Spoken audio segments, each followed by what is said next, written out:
लेकिन हसरत साहब का एक बात का कमाल था, जो जादू की छड़ी, वो प्रोड्यूसर ने उनको ऐसे लुक दिया, लाइन चेंज।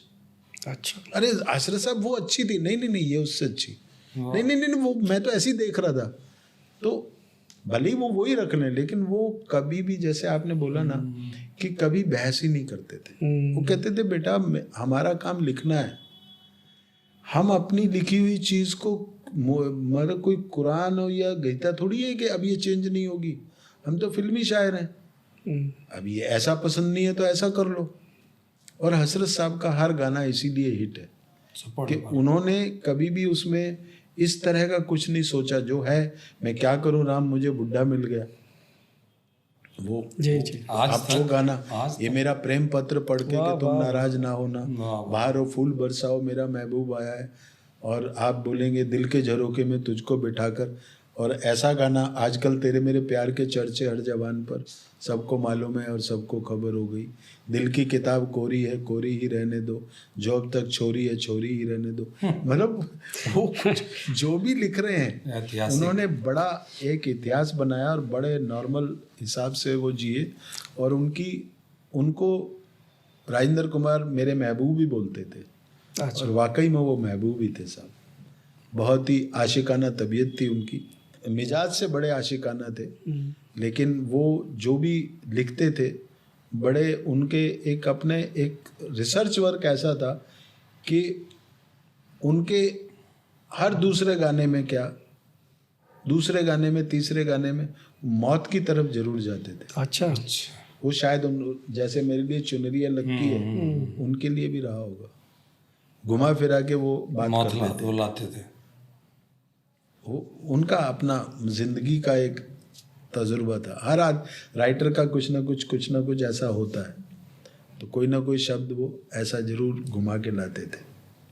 सुधाकर जी, अभी आपने जिक्र किया शंकर जयकिशन जी का, क्या कमाल की जोड़ी थी, लेकिन जोड़ियाँ अक्सर टूट भी जाती हैं और उनके साथ भी ऐसा हुआ, इस बारे में आप क्या कहना चाहते हैं? देखिए, जोड़ियाँ शायद उनकी टूटती हैं जिनके कुछ एक्सपेक्टेशंस होते हैं और कमिटमेंट्स होते हैं।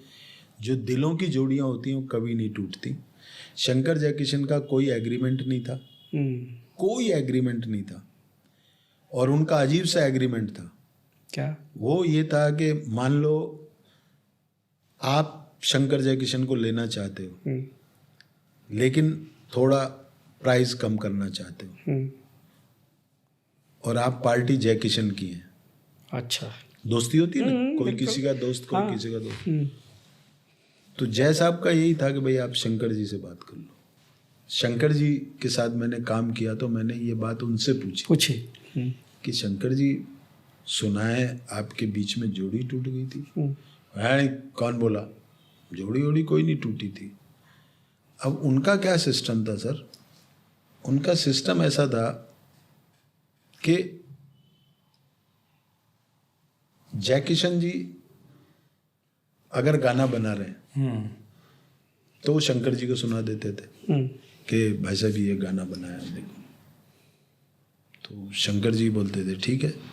अब शंकर जी ने कोई गाना बनाया तो वो जयकिशन को सुनाते थे, और कभी कभी ऐसा करते थे इस राग में तूने ये बनाया, उसी राग में कहता था मैंने ये बना दिया। अच्छा। दोनों का हेल्दी कंपटीशन था। तो उनके म्यूजिक रूम में 2 पलंग ऊंचे ऊंचे, 2 बड़े बड़े गांव तकिए और 2 बाजे, मतलब फिक्स था। इतना प्यार था दोनों में। एक्चुअल में क्या है कि शंकर जी पृथ्वी थिएटर में काम करते थे, तो वहाँ जब भी इंटरवल होता था तो जय साहब आए थे हीरो बनने के चक्कर में। अच्छा। तो वो उनको दाद देने जाते थे, तो उनकी दोस्ती हुई। तो जब वहाँ पे उनकी दोस्ती हो गई, उस दोस्ती में उनको थिएटर में राम गांगुली साहब जो थे ना वो हिट हो गए। तो उन्होंने थिएटर जब जाने लगे तो वहाँ ज़रूरत पड़ी एक म्यूजिशियन की, बाजा बजाने वाली। बाजा जयकिशन बहुत अच्छा बजाते थे। शंकर जी ने उनकी नौकरी लगवाई थिएटर में। बॉन्डिंग थी, बॉन्डिंग हुई, वहाँ से जोड़ी, वहाँ से इनकी जोड़ी बनी। बीज और जब राज साहब की फिल्म आग नहीं चली, तब उन्होंने दूसरी फिल्म जब बनाने की सोची, तो पापा पृथ्वीराज कपूर के जो थिएटर के ही लोग थे, अब आप उसमें देखिए कहानी किसकी थी, रामानंद सागर की। हाँ, जो थे उनका थिएटर लिखते थे। म्यूजिक डायरेक्टर कौन थे, जो शंकर जयकिशन उनके यहाँ म्यूजिक बजाते थे। उस कहानी का हीरो कौन है, प्रेमनाथ, जो उनके यहाँ हीरो होता था। कहानी का हीरो तो प्रेमनाथ है। उनका आज जो भी पूरा जो स्टाफ बना, सिर्फ नरगिस और राज कपूर समझ लीजिए भी इनकी जोड़ी बाहर हिट थी, वो आए, तो वो ही थिएटर के लोग जो है ना बरसात में जमा हुए। अच्छा जमा हुए बरसात। हाँ, बरसात में जमा हुए। बरसात फिल्म थी, हाँ। उसमें शंकर जयकिशन और ये सब तो वहीं जमा हुए, और वो वहां से ये दो शायर, दो म्यूजिक डायरेक्टर, और बरसात फिर सुपर डुपर हिट हो गई। और जब बात आई गानों की, तो देखिए गाने तो ऐसा है कि जब शंकर जी ने बताया कि हुआ कुछ नाइत्तेफाकी जो भी रही हो, इन्होंने क्या किया कि एक फिल्म बनी मेरे हुजूर।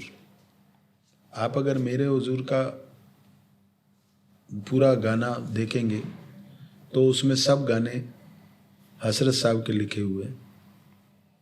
रुख से जरा सब नकाब हटाओ, तो वो जयकिशन साहब की कंपोजिशनें रही होंगी। इधर आम्रपाली, सब गाने शैलेंद्र जी के हैं, तो शंकर जयकिशन शंकर जी की रही होंगी, लेकिन दोनों में शंकर जयकिशन का ही टाइटल था। और मुझे जब ये हजरत साहब ने जब बताई बात, जब शंकर जी से मैंने जिक्र किया, तो उन्होंने कहा कि देखिए वो मेरा भाई था, वो हम दोनों दो तो हो ही नहीं सकते, हम तो एक ही हैं, एक ही रहेंगे। तो मेरी पिक्चर में भी जब उन्होंने लास्ट जो म्यूजिक दिया तो टाइटल उन्होंने शंकर जयकिशन ही, वो साइन ही शंकर जयकिशन किया उन्होंने। तो उनका मनमुटाव हुआ, लेकिन अच्छा देखिए दोनों के अक्सर, अगर जय भाई का गाना है तो मशीन पे जय भाई होते थे, कंडक्ट शंकर जी। शंकर जी का गाना है तो जय भाई उधर, ये इधर, और दोनों के म्यूजिशियन सेम, लेकिन थिएटर कभी कभी अलग। कोई इधर एक दिन में एक ही गाना होगा, अगर उनका है या इनका है, लेकिन होगा एक ही। ऐसा कभी नहीं वो अपना काम कर रहा है, वो अपना काम कर रहा है, ऐसा कभी नहीं हुआ। दोनों ने मिलके किया। फिर कुछ लोगों ने ऐसी बातें करनी शुरू की कि सब कुछ जयकिशन जी करते थे, शंकर जी ऐसा है वैसा है। तो ये मैं नहीं कह रहा हूँ, मैं तो सुनी हुई बात है। शंकर जी का एक इंटरव्यू है अपना फूल खिले गुलशन गुलशन में, उन्होंने तबस्सुम जी को ये जवाब दिया था, ये सवाल उन्होंने किया था, और उन्होंने कहा था कि तबस्सुम, अगर उसकी जगह मैं चला जाता दुनिया से तो लोग मेरे बारे में ऐसा कहते। लेकिन एक प्रूफ है जिसको मैं प्रूफ समझता हूँ, लोगों ने कुछ भी कहा हो, लेकिन जय भाई और शंकर जी एक ही थे। शंकर जी ने जय भाई के जाने के बाद 2 फिल्म फेयर लिए, तो तब किसने काम किया? तो सबका अपना अपना है। सन्यासी पूरी फिल्म तब तो जय भाई थे ही नहीं, अकेले ही किए थे ना, अकेले ही थे। उनके बारे में हम कुछ नहीं कह सकते, उनके बारे में यही है कि उन जैसा काम। एक बार मैंने शंकर जी से पूछा कि शंकर जी आपके एक फिल्म में 10 गाने हैं और 10 हिट कैसे हैं? कुछ तो होना चाहिए। तो उन्होंने कहा बेटा जब हम काम लेते हैं ना, राजा बन के लेते हैं, इतने पैसे लेंगे और ऐसे काम करेंगे। जब हम काम करते हैं तो नौकर बन के करते हैं कि अगर इस मालिक ने हमसे कमाया नहीं तो अगली बार हमको निकाल देगा। वाह वाह वाह वाह। क्या सीख है ये। और हमारे यहाँ उल्टा होता है, अब हम नौकर बन के घुसते हैं, मालिक बन के काम करते हैं, फिर कैसे हिट होगा। आज सब ऐसे नहीं होंगे, लेकिन नहीं, एक बात बोलो, नहीं मतलब mostly आज के ऐसे ही दौर में तो पैसे भी लेंगे, आपको नौकर भी बना देंगे। वही हुआ ना, जब आप नौकर बने वो मालिक हो गए ना सर, वही तो मैं कह रहा हूँ। तो और मैं इस बात को ही समझता हूँ, और मैंने अपनी ज़िंदगी में भी ये गांठ लगाई है कि जितना मुझे आता है मैं उसको प्यार से करूँ। और मेरी जो ज़िंदगी जो आज के दौर में चल रही है, कोई आदमी मेरे पास 15 साल पुराना आता है, कोई 10 साल पुराना आता है, कोई 2 महीने पुराना आता है, कोई सौलियों बाद, लेकिन जो आ रहा है वो मेरे काम की वजह से आ रहा है सर।